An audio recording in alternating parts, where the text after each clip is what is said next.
Xenomorphs. The xenomorph is the epitome of pure horror. It exists as an inescapable nightmare, a relentless predator designed with no purpose but to hunt, kill, and breed. Its body, sleek and biomechanical, seems both alive and machine-like in its unyielding pursuit of its next victim. Its appearance is chilling: broad, insect-like exoskeleton, double-jointed legs, elongated head, and the terrifying, almost demonic visage with a mouth inside a mouth, always hungry, always hunting. And it's not alone. It breeds, grows, and adapts, always evolving. The xenomorph's design is the ultimate in predatory efficiency. From the moment it erupts from the chest of its unsuspecting host, it enters the world with ferocity, a creature born into a hostile universe. The alien's reproductive cycle is nightmarish. From egg to facehugger to chestburster, the creature spends its early days inside a host, growing rapidly before it bursts out in a shower of gore. But it is what comes next that is most terrifying. Once born, the xenomorph's instincts are purely lethal. It doesn't need to hunt for pleasure, nor does it kill for power. It kills to survive, using whatever tools are necessary: sharp claws, acidic blood, stealth, and vicious intelligence. What makes the xenomorph so dangerous is its almost predestined nature to succeed. There is no hesitation in its pursuit, no mercy, no need for motivation beyond its predatory instinct. It seeks the perfect host for reproduction and eradication. As if its biological weaponry weren't terrifying enough, the xenomorph's alien intelligence makes it unpredictable, calculating. It doesn't just destroy, it learns. Every encounter with a human, every battle with another species, only strengthens its resolve. It doesn't rest, it doesn't stop. One of the xenomorph's greatest advantages is its adaptability. As the series has proven, the creature's ability to mutate and evolve based on its environment means that the creatures are almost impossible to eradicate. They find their way into spaceships, into colonies, into people's homes. They latch onto anything living with terrifying efficiency. But perhaps most terrifying is the horror the xenomorph represents. The sheer isolation of humanity in the cold vacuum of space, with no escape from this unstoppable force. The xenomorph doesn't just kill, you are trapped. A single encounter with the alien is an endless struggle for survival, a war against instincts, and pure, unrelenting terror. The Greys have haunted humanity's nightmares for centuries. But unlike the visceral terror we feel when we encounter creatures like the xenomorph, the Greys embody a deeper, more existential fear. The fear of being controlled, experimented on, and ultimately reduced to mere subjects in someone else's experiment. Their slender, gray-skinned bodies, large black eyes, and unblinking stare are the stuff of legend, but their presence is much more insidious. The Greys are not just observers, they are manipulators, engineers of terror who exploit human vulnerability. For most, an encounter with the Greys is not an immediate violent event. Instead, it's a subtle, haunting intrusion into the victim's reality. The abduction experience itself is often described as paralyzing. The abductor's presence, an overwhelming sense of dread. The Greys often come in the dead of night through windows or doors left ajar. Their eyes, huge and black, absorb the soul. Once they have their victims, the Greys don't simply take, they examine. They perform gruesome experiments, usually involving mind control, biological manipulation, and altering the body in horrifying ways. But it's not just the physical terror that defines them, it's the psychological manipulation. The Greys control, observe, and watch. The victims they leave behind are left with haunting memories of an existence stripped of agency. Many who have survived encounters with the Greys report a sense of losing time, of being mind-wiped, stripped of their memories, their dignity, and their humanity. The Greys steal more than just the body. They take something deep inside, a part of you that can never truly return. Their cold intelligence is both terrifying and alien. Unlike other extraterrestrial threats that come with violence or rage, the Greys are clinical in their operations. There's no aggression in their approach, just the cold, ruthless pursuit of knowledge. Their detachment, Their lack of empathy makes them infinitely more terrifying than any other alien. You are not a victim in their eyes. You are simply an object of study. And what is their ultimate goal? Theories abound. Are they creating a hybrid race? Are they attempting to manipulate Earth's genetic code for their own purposes? The truth is elusive, but one thing is certain. When the Greys come, they come with an agenda, and humanity is not at the center of it. They are the embodiment of rage and hatred, a race of alien megalomaniacs intent on annihilating everything they deem inferior, starting with humanity. The Daleks of Doctor Who are terrifying not just for their powerful weaponry or indestructible armor, but for their undying belief that they are the supreme race. To them, everything that is not a Dalek is to be exterminated, destroyed without mercy or remorse. The Daleks are relentless. Their genocidal instincts were forged in the fires of their own creation. They were once like any other race, a species with emotions, desires, and dreams. But the moment they embraced their own superiority, they set in motion their own path toward annihilation. Their creator, Davros, twisted them into the abominations they are, remorseless killing machines that know only hatred, only extermination. The Daleks' weapons are legendary, powerful energy rays that can obliterate entire cities, exterminating anything and anyone in their path. But what makes them so frightening is their ideology. The Daleks don't conquer, they wipe out. To them, all other life forms are inferior, and they are the true heirs of the universe. Their incredible intellect makes them a far greater threat than just their weapons. They strategize, they plan, and they execute their plans with terrifying precision. They don't rush into battle like mindless beasts, they organize. They use every advantage to ensure the complete and utter destruction of their enemies. The Daleks have infiltrated cities, manipulated entire species, and wiped out entire civilizations, all with cold, ruthless efficiency. And the scariest part of all? The Daleks don't just exterminate because they need to.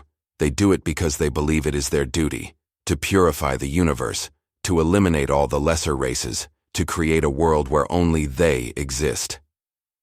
They are not just genocidal. They are holy warriors, convinced of their righteousness in exterminating every living thing that stands in their way. Absolutely. I'll continue expanding the story with more depth and detail for the next parts of the aliens, focusing on their impact, psychological horror, and narrative twists. Here's the continued expansion. The Reapers are the ultimate cycle of death and rebirth, a creation of unimaginable power and unfathomable purpose. In Mass Effect, the Reapers embody a philosophy that goes beyond the mere destruction of civilizations. They represent inevitable extinction, a galactic force that periodically cleanses the universe to ensure its survival. Their terrifying purpose is not born of malice, but of a cold, calculating necessity. These ancient entities, created long ago by their creators, the Leviathans, exist in a state of perfect malevolence. They don't seek power for the sake of it. They seek to preserve the balance of the galaxy by eradicating those who rise too high, who threaten to evolve beyond their prescribed roles. The Reapers see themselves as gods of extinction, and they believe that every sentient species must reach a certain point of evolution before it is destroyed to begin again. Their ships, enormous, living behemoths, are like nothing else in the universe. The Reapers themselves are not individual beings but vast, interconnected minds that control these ships. They are capable of manipulating entire species by planting indoctrination within their targets, creating subjugated puppets, stripping entire civilizations of their free will and bending them to their will. Through this process, the Reapers create proxy armies, turning the population of an entire world into tools for their next conquest. The Reapers' most chilling aspect is their endurance. They return in cycles, each time more powerful than the last. These cycles span millennia, each extinction creating the foundation for a new cycle of life, one that is always doomed to fail. When a Reaper invasion begins, it starts as a whisper, a suspicion in the dark. Then, the planets fall, one by one, overrun by the immense force of the Reaper fleet, and all that's left is a galaxy trapped in an endless feedback loop of creation and destruction. There is no fighting them. There is no bargaining. The Reapers are inevitable, and once they arrive, extinction is not a possibility. It is a certainty. Their very existence forces one terrifying question to the forefront. What is the purpose of life if it is destined to be destroyed again and again? When death comes, it is often swift and quiet. But for the unfortunate souls aboard the USG Ishimura, death came with a deafening roar. The necromorphs of dead space are not just zombies. They are the terrifying reanimation of death, a plague, unleashed by the malevolent marker, an ancient artifact whose influence can transform the dead into vicious, mutilated monsters of the void. These creatures are corpse reanimations, but they are far more than mindless zombies. They are controlled by a parasitic hive-minded intelligence, driven by a collective desire to feed and spread. Unlike traditional monsters, the Demogorgon does not emerge from beneath the bed. It emerges from another dimension, a world of shadows and decay, where it reigns as the dominant force. At first glance, the Demogorgon is nothing more than a massive, horrific creature, humanoid in shape but with an otherworldly appearance. Its face is a bloody maw of petals, designed to rip apart its prey with terrifying efficiency. But what makes it terrifying is not just its physicality. It's the fact that it has the ability to move between dimensions at will, often appearing without warning in the real world, preying on the weak and vulnerable. The Demogorgon thrives on the fear of its victims, choosing to stalk and observe before delivering its fatal blow. It's not just an animal, it's a force of nature, existing in a dimension where the rules of reality no longer apply.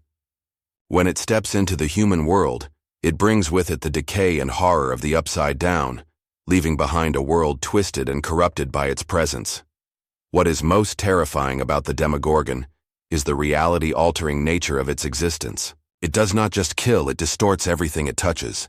The Upside Down, a dimension of decay and darkness, is a mirror of our world, but one where time is broken, and every corner hides nightmares. The Demogorgon is the manifestation of that darkness, a being of pure malice that inhabits the very fabric of reality itself. As the gateways between dimensions open, the Demogorgon is not alone. Its existence signals the coming of a much greater threat, one that could overtake humanity itself. What is truly horrific is that the Demogorgon is merely the first sign of the horrors from the other side, and with every new encounter, the barriers between the dimensions grow thinner. These 10 alien species are not just manifestations of horror. They represent our deepest fears, loss of control, inevitable extinction, and the unknown lurking just beyond our understanding. They challenge our very concept of life, often reducing us to mere playthings in their cosmic games.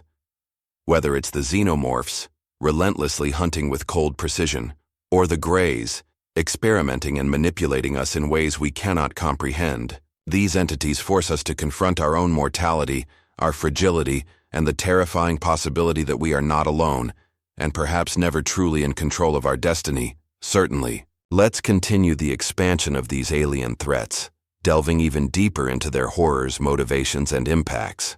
We'll further build on the existential fear they invoke and the terrifying reality they represent. Here's the next section of the expanded narrative. The Borg from Star Trek represent the ultimate expression of collectivism and cybernetic evolution, an alien species driven by the singular need to assimilate and perfect all life. At first, they seem like a technological nightmare, but their true horror is not their mechanical nature, but their loss of individuality. The Borg are cyborgs, a fusion of biology and technology, but they are not a species. They are a collective consciousness, a hive mind that strips away the very essence of what makes a being human.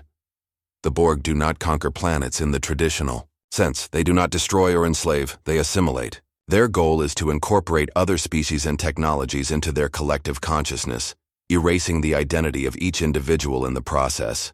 When a ship is assimilated, its crew is transformed into drones, their minds replaced by the cold, calculating will of the Borg collective. There is no escape, no fighting back. Once you are part of the Borg, you are no longer yourself. You are an extension of the collective, a tool, and a mindless cog in a vast, unfeeling machine. The Borg's most terrifying feature is their impossibility to defeat. Unlike other species that can be reasoned with, fought, or avoided, the Borg adapts to any attack, rendering all resistance futile. Every countermeasure, every weapon used against them, is absorbed and integrated into their systems. The very act of defying the Borg only leads to assimilation. It's a cold, mechanical evolution, one that consumes every life form, every planet, until the universe is nothing but a single, monolithic collective. What makes them truly terrifying is that the Borg do not just eradicate, they subjugate the soul. To be assimilated by the Borg is to lose your humanity, to become a mere extension of their will. There is no freedom. There is no individuality. You are lost, your mind overwritten, by the will of the collective. Resistance is futile, not just because of their superior technology, but because the Borg strip away what makes you human: your freedom, your soul, your mind. The Borg are an unrelenting machine, marching forward in their endless quest for perfection. Their goal is not destruction, it is assimilation, and with every planet they consume, they get closer to a universal collective, a singular entity where no individual thought can survive, where only the will of the Borg remains. In the end, nothing escapes. The angels, or weeping angels from Doctor Who, are perhaps the most terrifying aliens of all, not because of their physical power, but because of their sheer conceptual horror. They are not just predators, they are time travelers, creatures that can send you back in time to feed off your potential energy. The terrifying aspect of the weeping angels is their power to freeze when observed.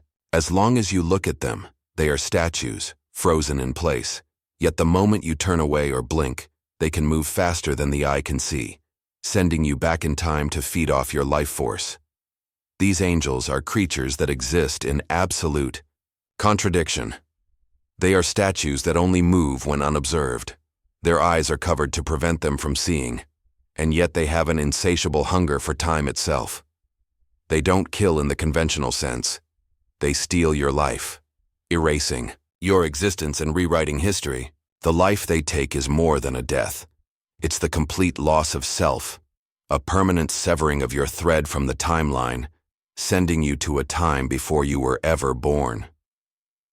The weeping angels are relentless in their pursuit of victims, appearing when least expected. If you turn away for even a second, they leap forward in time and you are lost forever. In a universe full of monsters, there is no predator quite as horrifying as one that has the ability to rewrite time itself, to undo your existence. Their ability to manipulate time and erase individuals is a power that no human can fight. No technology can defend against. The true terror of the weeping angels is not just their physical danger, but the fact that they remind us of how fragile our existence is. In a world where time is linear, they represent the ultimate destruction, an obliteration of the timeline itself. They are guardians of time, and in their hands, time becomes a weapon, a force that can erase you, your family, your future, and your past in an instant. The kaiju, those colossal behemoths from Pacific Rim, represent an unstoppable force of nature. Rising from the depths of the ocean, these monstrous creatures are driven by a singular nihilistic impulse: destruction.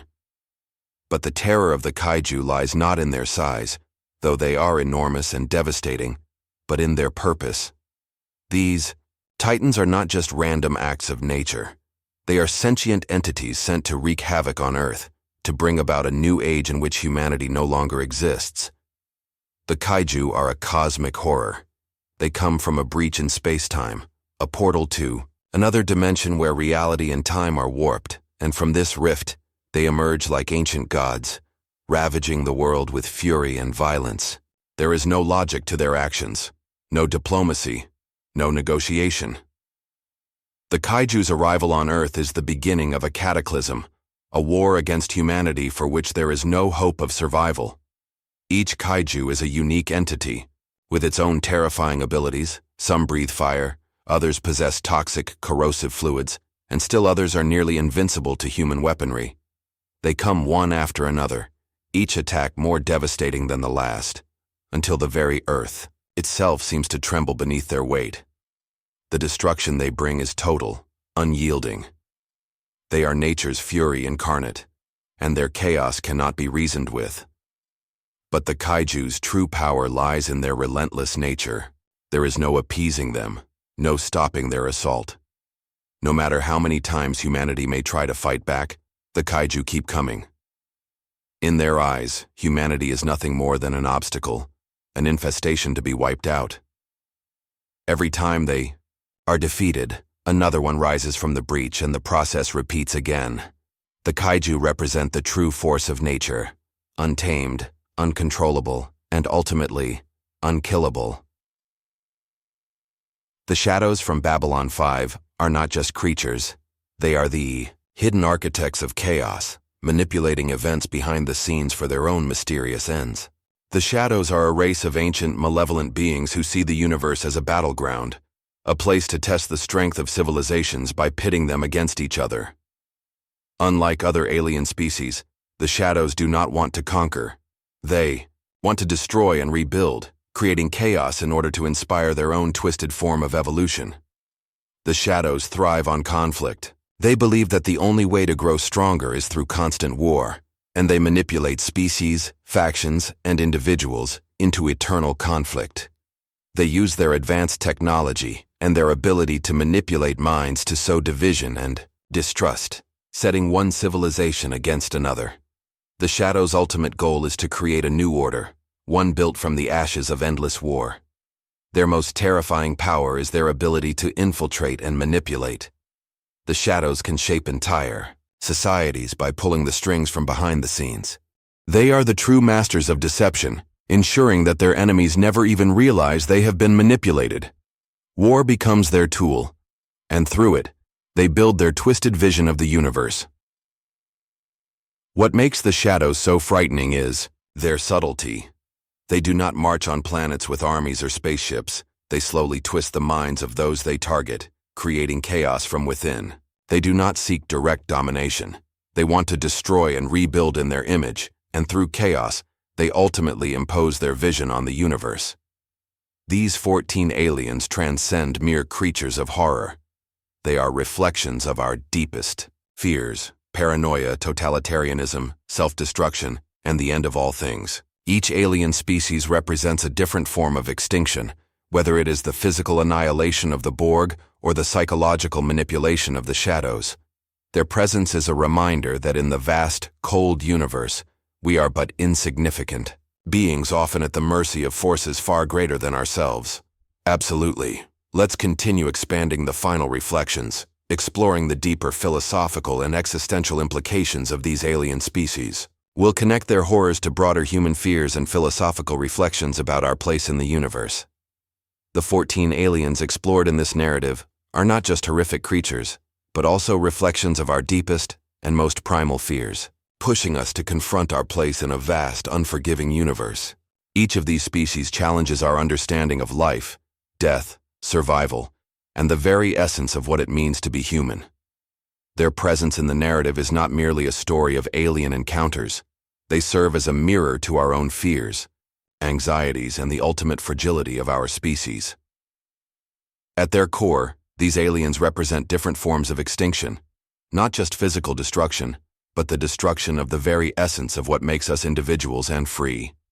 Whether it is the Borg, who consume the very concept of identity and autonomy, or the weeping angels, who erase existence itself from the timeline, the message is the same. Nothing lasts forever. The world as we know it could be swept away in an instant, leaving us nothing but shadows of what we once were. These entities, from the Borg's relentless collective assimilation to the Flood's unstoppable, infectious growth, reveal the chaotic, unstoppable nature of existence itself. They serve as grim reminders that control is an illusion. The Borg show us that even our most precious trait, our identity, can be stripped away in the blink of an eye. The Flood demonstrates that the very idea of resisting life's entropy is futile. For in the end, the universe will evolve to consume everything in its path. The xenomorphs reveal the savage, base instinctual nature of survival and how it could overtake reason and civilization. In this cosmic theater, humanity is at best a passing whisper in the grand design of the universe, subject to the whims of forces far beyond our understanding or control. Paranoia, existential dread, and the fear of the unknown are not just literary devices. They are profound existential truths that humans, in all their ingenuity and resilience, are bound to face. The universe is indifferent, and it's in this indifference that the greatest fear lies. Humanity, in all its beauty and fragility, exists in the shadow of forces capable of snuffing out its light without even noticing. Moreover, the psychological terror that these species invoke taps into the most primal parts of the human psyche, the fear of being controlled, of losing our autonomy, and of being utterly powerless in the face of unseen forces. Whether it's the xenomorph's predatory nature, the Grey's manipulation, or the kaiju's devastation, these creatures remind us that we are vulnerable, not only to the violence of the unknown, but to the very uncertainty of the universe itself. Consider the angels, an alien species that thrives on time manipulation. They represent not just physical destruction, but the obliteration of our relationship with reality itself. The angels erase time, the very fabric that holds together the narrative of our lives. To be struck by them is not simply to die, it is to be unmade in the most profound way possible. Your existence, your story, becomes a footnote in someone else's narrative. The horror is total, and it's compounded by the knowledge that time, once lost, cannot be regained. This alien race reflects a fear of entropy, of decay, not just of bodies but of all that we hold dear, including the moments that define us. The Demogorgon, meanwhile, embodies the fear of otherness, the fear of encountering something from beyond the normal bounds of reality. Its ability to tear through dimensions and invade our world from the upside down speaks to a primal fear we all carry. The fear that reality is not as secure and stable as we think it is. It's the fear that there are things, beings, forces, or dimensions that operate beyond our comprehension and that we are vulnerable to their intrusion. The shadows bring forth a more insidious kind of horror, one that lurks in the background, manipulating events from the shadows. These entities do not conquer through brute force, they stir the pot, sowing division, war, and chaos. The shadows represent the fear of being trapped in a cycle of conflict, unable to break free from forces beyond our understanding. They represent the invisible forces of control, the unseen hands that shape the world without us even realizing it. They show us how easily our free will can be manipulated, how we can be driven to conflict and destruction without ever understanding why. Then there's the flood, a plague, an unstoppable wave of destruction. The flood's horror is not just in its virulence or its overwhelming numbers. It is in its unrelenting drive to consume. They don't care about the quality of life. They don't care about the identity of the beings they infect. They are a mindless force, a biological imperative. The flood is the terror of invasion, not just of the body but of the mind, the very essence of life itself.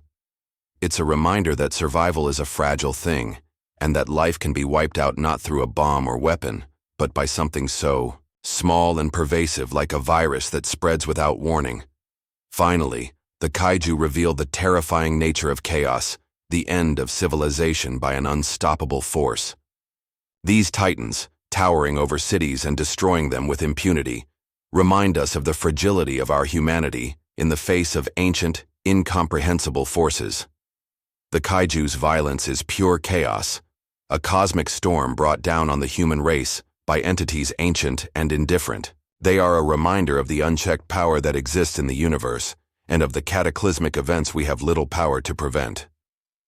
Ultimately, these alien species embody our greatest fears not just of extinction, but of the unknown itself. They force us to face the uncomfortable truth that, no matter how advanced we become or how much we know, there are forces out there beyond our comprehension, entities that may see us as nothing more than prey. Each alien species carries with it the lesson that our place in the universe is not as secure as we might believe, and that nothing lasts forever. These aliens aren't just creatures of fear. They are manifestations of our collective anxiety. They represent the endless possibility of destruction in an uncaring universe, and they force us to confront a terrifying question. What happens when we, as humans, are no longer the most powerful force in the universe?